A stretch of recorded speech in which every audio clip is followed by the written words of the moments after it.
The wind howled through the narrow streets, carrying with it the sharp bite of winter. Neon signs flickered faintly above a small convenience store, casting pale light onto the damp pavement. Inside, warmth and routine filled the air as customers moved quickly, eager to finish their shopping before the clock struck midnight. The doorbell chimed suddenly, and every head turned. A little girl, no older than 9, stepped inside. Her thin sweater was torn at the elbow, her shoes soaked, and in her trembling arms, she carried a baby boy swaddled in a frayed blanket. The store grew still, conversations fading into uneasy silence. Some customers frowned, others whispered, yet the girl's wide, determined eyes broke through the indifference. She clutched the baby tighter, her small frame dwarfed by the harsh glow of fluorescent lights, and in that fragile moment, her presence demanded to be noticed. With careful steps, the girl approached the dairy aisle, her eyes fixed on a single carton of milk. She picked it up with both hands as though holding something sacred. Reaching the counter, she stood on tiptoe and placed it down with trembling resolve. Her voice, soft yet unwavering, cut through the hum of the refrigerators. "I promise to pay when I grow up." The words froze the room. A cashier scoffed. A man near the door shook his head. And a pair of teenagers laughed nervously. But one man did not look away. Dressed in a tailored overcoat, his silvering hair slicked back, he paused mid-gesture, the phone in his hand, lowering slowly. He was a man of power and wealth, used to negotiations worth millions, yet here he was, disarmed by the plea of a child. The kind of plea no balance sheet could measure. His name was Richard Hale, 52 years old, a reclusive millionaire known in business circles for building a vast technology empire, yet avoiding every spotlight. To most, he was a figure of quiet authority, hidden behind closed boardrooms and guarded estates. Tonight, however, standing in a convenience store beneath humming fluorescent lights, Richard was not a businessman, but a silent witness to a moment that pierced through his carefully built armor. Whispers rippled through the store. Someone muttered that the girl often slept under the Jefferson Street Bridge. Another claimed her mother was sick, and her father, long gone. Richard's jaw tightened as he observed her, this fragile child, with dirt on her cheeks, defiance in her stance, and an infant brother clinging to her warmth. Logic urged him to step aside, but a different voice whispered louder. If he left now, he might never silence the weight of regret. The cashier's face hardened as she leaned over the counter, her tone sharp and dismissive. "This isn't a shelter," she snapped, waving her hand as though brushing away a nuisance. The little girl flinched, clutching the baby closer, her thin shoulders quivering not from fear but from humiliation. A few customers murmured in agreement, their eyes filled with judgment rather than compassion. Richard's voice broke the tension, calm but commanding. "She's not stealing."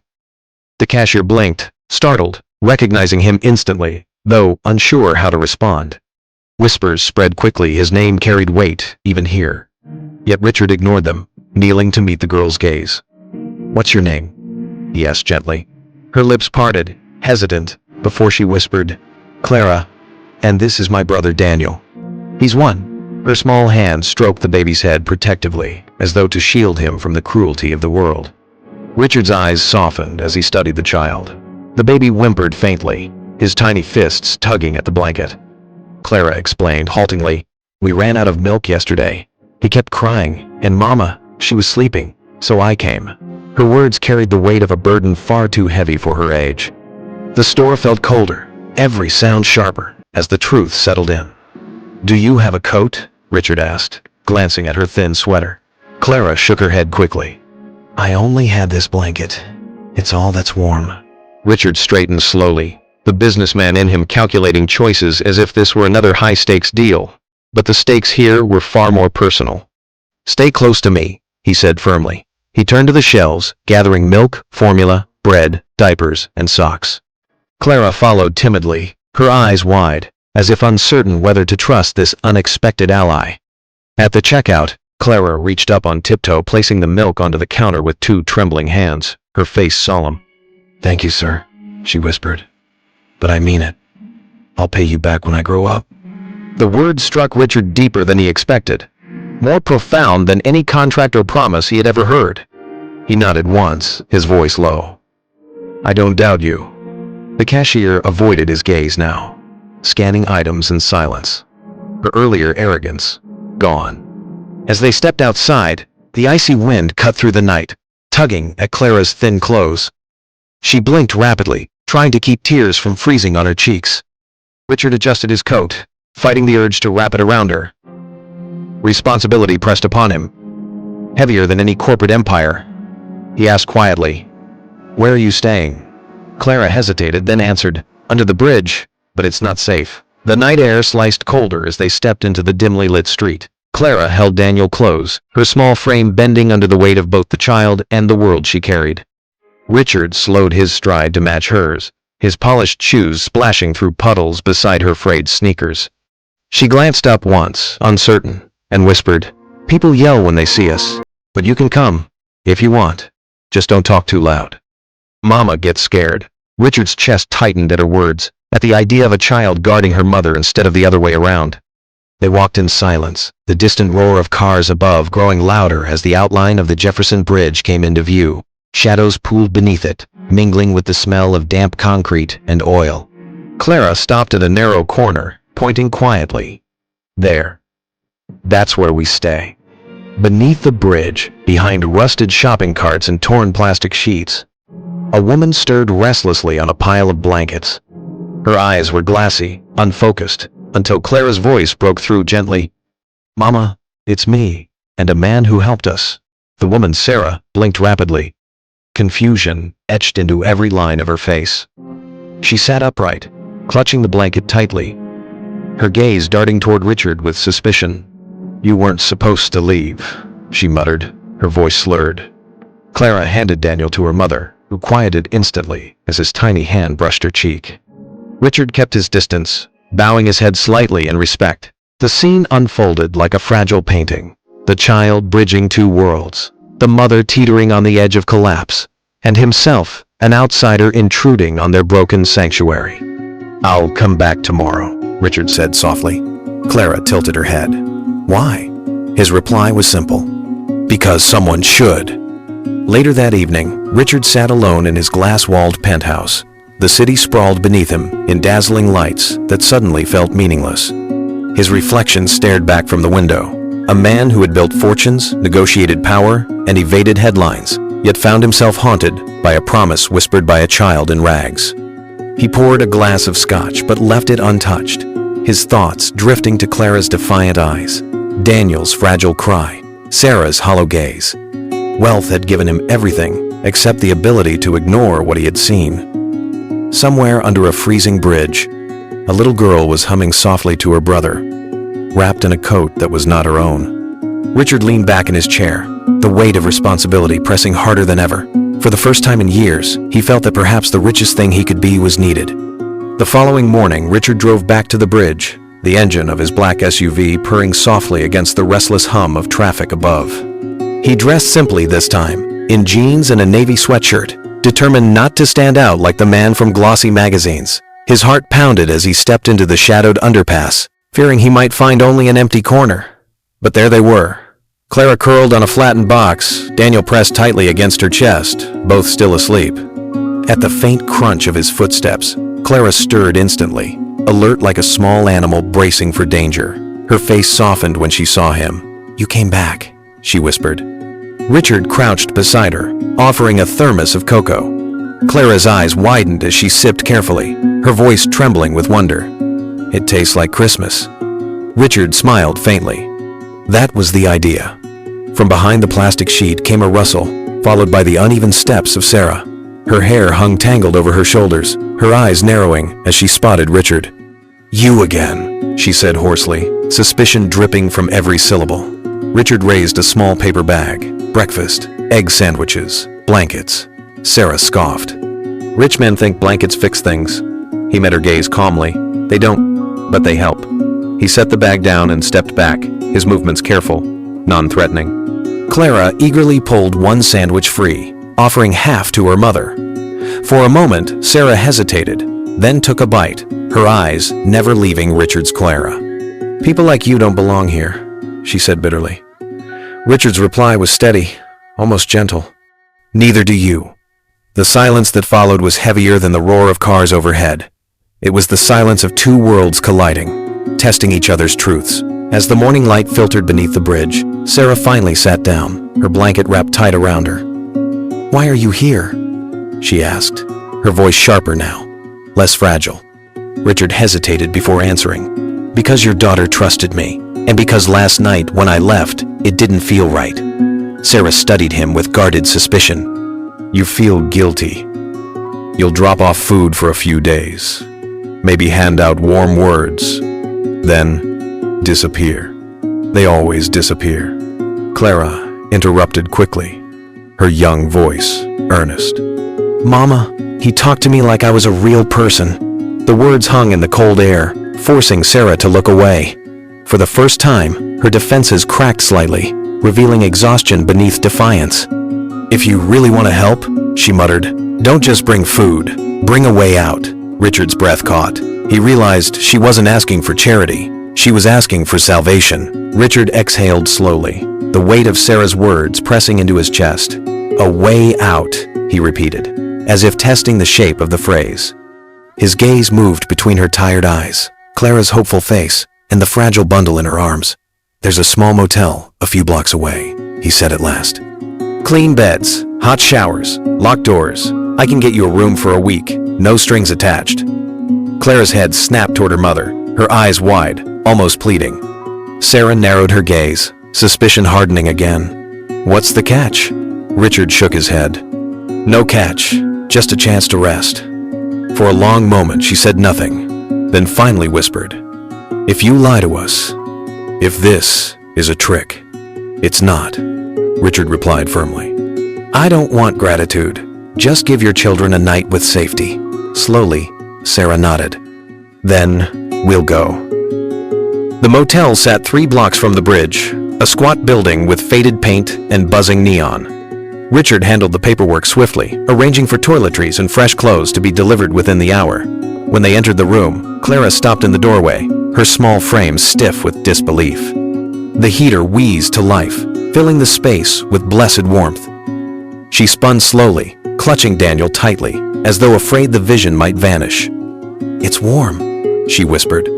Sarah set her bundle of belongings on the dresser, her face unreadable, caught between suspicion and exhaustion. Richard placed a duffel on the table. Shampoo, toothbrushes, diapers, towels. Clara laid Daniel on the bed carefully, tucking him beneath the comforter with practiced hands. The baby cooed softly, his cheeks already regaining color. Richard leaned against the wall, arms folded, watching silently as the family inhaled their first breath of fragile comfort. Later that night, after Daniel had drifted into peaceful sleep and Clara was sketching with a pencil stub on Motel stationery, Sarah stood by the window, staring out at the blurred glow of passing headlights. "You don't look like the bleeding heart type," she said without turning. Richard gave a faint smile. "I'm not." "Then why?" Her voice cracked like dry timber. He hesitated, then answered, "Because I can." "Because I should have done something like this a long time ago." Sarah's shoulders stiffened. She turned, her eyes sharp. "Don't get too close. This life, it's a sinking ship. You'll drown with us." Richard's jaw tightened, but his voice stayed calm. "I'm not here to rescue anyone. I'm here to walk beside you for as long as you'll let me."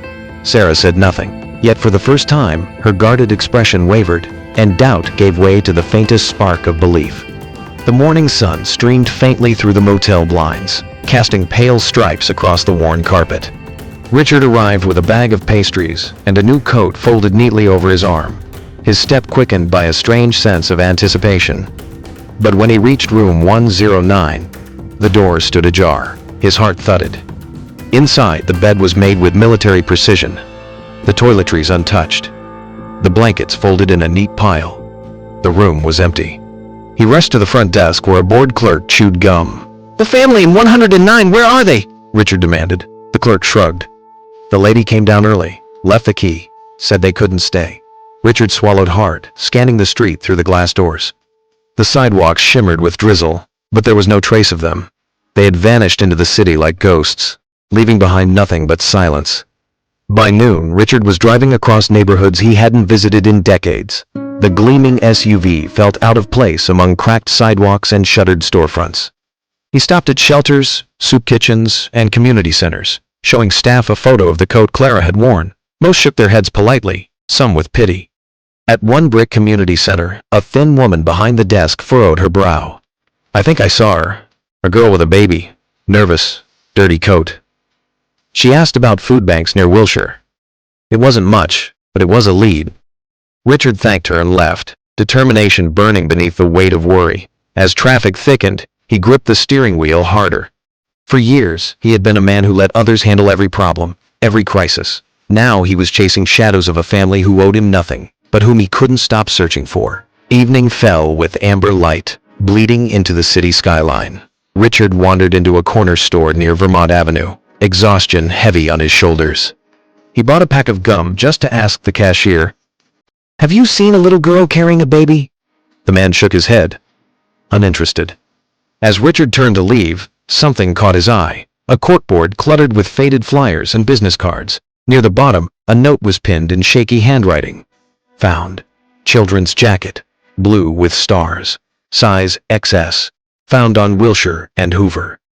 Richard's pulse quickened. He dialed the number, and a woman's voice answered.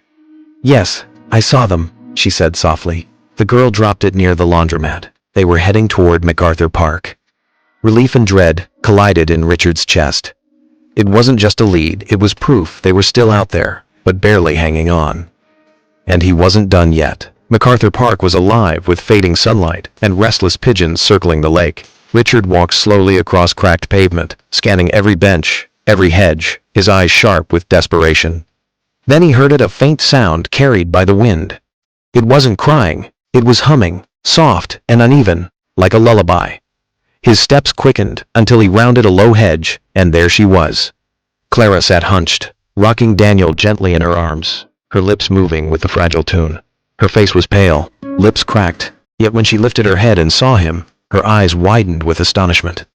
"Mr. Hale," she breathed, almost disbelieving. "You found us." Daniel stirred in her arms, whimpering softly, as if recognizing the warmth of safety close by. Relief washed over Richard, but it was laced with dread. Where was Sarah? Richard crouched beside Clara, his voice low. "Where's your mother?" Clara's smile faltered, and her small hands clutched Daniel tighter. "She went to find medicine. For him. She said to wait here." Richard's stomach clenched. "When?" Clara shrugged helplessly. "This morning." His eyes darted to the shadows, stretching across the park, the temperature already dropping. Hours had passed, far too many for Sarah to have simply wandered back. Clara looked down at Daniel, whose tiny cough punctuated the silence. "Mama always comes back," she whispered, her voice thin, almost pleading with herself. Richard placed a hand gently on her shoulder. "You're not staying here tonight," he said firmly. Clara's lips trembled as she looked at him, torn between loyalty and exhaustion. At last, she nodded slowly, trusting the one person who hadn't yet walked away. Richard lifted Daniel carefully, the baby's small frame pressing against his chest, warmer than his own racing heartbeat. Clara walked silently beside him, one hand gripping his coat sleeve, as if afraid he might disappear. This time, he didn't drive them to another motel.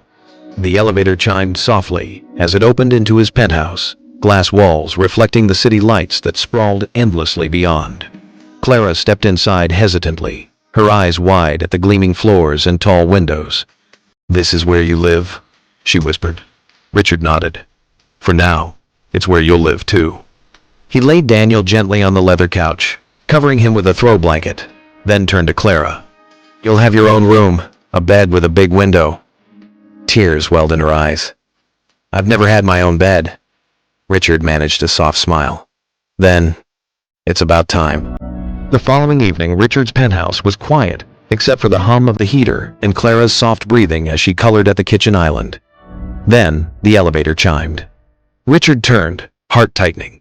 Sarah stepped out slowly, her thin frame wrapped in a donated coat, her hair damp from the drizzle outside. For a moment she froze, as though the sight of the glass walls and endless skyline stole her voice. Clara dropped her pencil and ran. "Mama!" she cried, throwing herself into Sarah's arms. Sarah held her daughter fiercely, tears spilling, as if relief had cracked her armor at last. Daniel stirred in Richard's arms, whimpering until Sarah reached for him. She pressed him to her chest, kissing his forehead again and again. "I thought," her voice broke, "I thought I'd lost you both." Richard kept a respectful distance, watching the reunion, with an ache he could not name. Sarah's eyes finally lifted to his, sharp, but softer than before. "Why?" she asked simply. He met her gaze steadily. "Because Clara trusted me, and because no one should have to beg for milk." Silence lingered between them, heavy with all the questions unspoken. Sarah shifted Daniel to her shoulder, exhaustion etched into every line of her face. "I don't want charity," she murmured. "I want a chance. I want to earn it." Richard nodded, his voice quiet but firm. "Then, that's what we'll work toward. Together." Her lips pressed into a line, doubt still present. But something else flickered there too, a fragile seed of belief, one she hadn't dared nurture in years. Clara squeezed her mother's hand. "He didn't leave us, Mama. He came back." That night, the penthouse felt different. Not like a showroom of glass and steel, but like a home, with scattered crayons on the table, and the soft hum of lullabies drifting down the hall. Sarah sat in the guest room's armchair, rocking Daniel as Clara lay tucked under fresh blankets, her eyes drifting shut for the first peaceful sleep in weeks. Richard stood in the doorway, watching silently. Sarah's gaze rose to meet his. "Don't think this means I trust you," she whispered. Richard offered a faint smile. "I wouldn't expect it. Trust isn't given, it's built." She looked down at her children, then back at him, her voice trembling with something raw and uncertain. "Just don't vanish." Richard nodded once. "I won't." Outside, rain tapped gently against the windows. Inside, 3 fragile lives and 1 weary soul began to weave themselves into something that felt like hope. The days in Richard's penthouse slowly took on rhythm. Clara attended school for the first time in weeks. Daniel's cheeks grew fuller, and Sarah began to breathe without flinching at every sound. But peace never lasts long. One rainy afternoon, a knock echoed against the penthouse door, polite, measured, but heavy with unease. Richard checked the security feed. A tall man in a dark hoodie stood in the hallway, his posture too familiar to mistake. Sarah froze when she saw the screen, her face draining of color. "It's him," she whispered. Daniel's father, Darnell. Panic flashed in her eyes, her grip tightening around Clara's hand. Richard's jaw hardened. The fragile bubble of safety they had built was being pierced, and he knew the moment had come. The past had found them. Sarah's breathing quickened, her voice breaking. "We have to leave. He'll never stop until he gets what he wants." Clara clung to her mother, torn between terror and refusal. "Mama, I don't want to run anymore. This feels like home." The contradiction split Sarah in two, her instinct to flee against her daughter's fragile hope for stability. Richard stepped forward, his presence steady, his voice calm but firm. "You're not running again. Not this time." Sarah glared at him, anger fueled by fear. "You don't know him. He's dangerous." Richard met her gaze without wavering. "Then, he'll have to go through me." The tension was thick, every word vibrating with risk. Sarah shook her head, her lips trembling. "You don't understand. People like him. They don't stop." Richard's reply was measured, resolute. "Neither do I." That night Richard paced the living room, the skyline glowing like a restless sea beyond the glass. He dialed a number he had not used in years. "Mike, it's me. I need your help." On the other end, a gravelly voice answered. "Hale? After all this time? What's going on?" Richard hesitated, then spoke with uncharacteristic urgency. "There's a man threatening a family under my care. His name is Darnell. History of violence. I need eyes on him, and I need protection for Sarah and the kids." Silence, then a firm response. "I'll put my team on it. But you should know, Hale, this isn't business. This is personal." Richard's gaze shifted to the guest room door, where Clara and Daniel slept peacefully. For the first time in decades, the billionaire admitted to himself, yes, this was personal. And he was ready to fight. The storm arrived with more than thunder. Late one evening, building security alerted Richard. Darnell was back, demanding to see Sarah.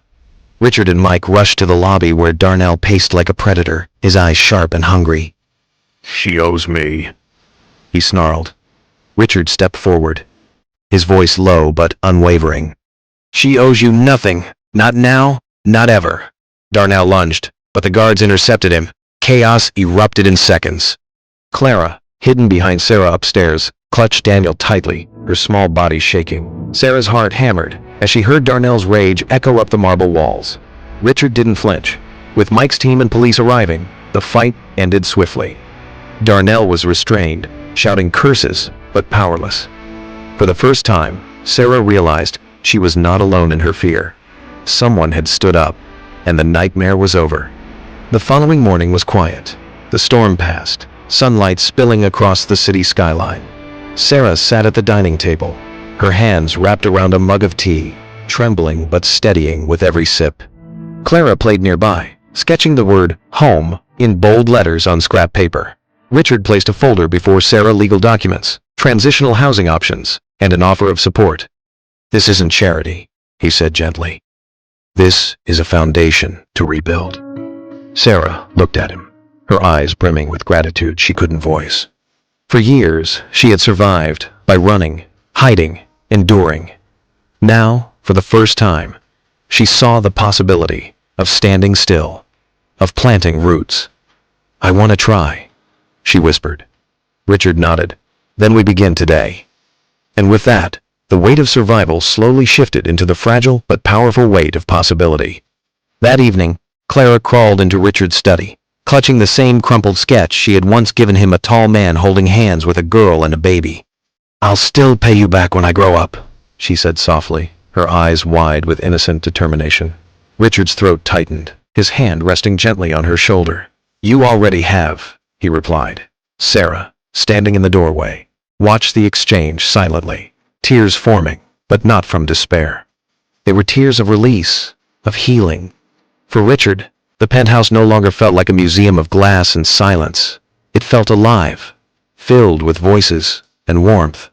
And for Sarah, Clara, and Daniel, the word home was no longer a dream, whispered under a bridge. It was a reality, fragile yet real. Together, they had found not rescue, but renewal. If this story touched your heart, don't let it stop here. Share your thoughts in the comments. Tell us where you're watching from, because your words may inspire someone else who needs hope.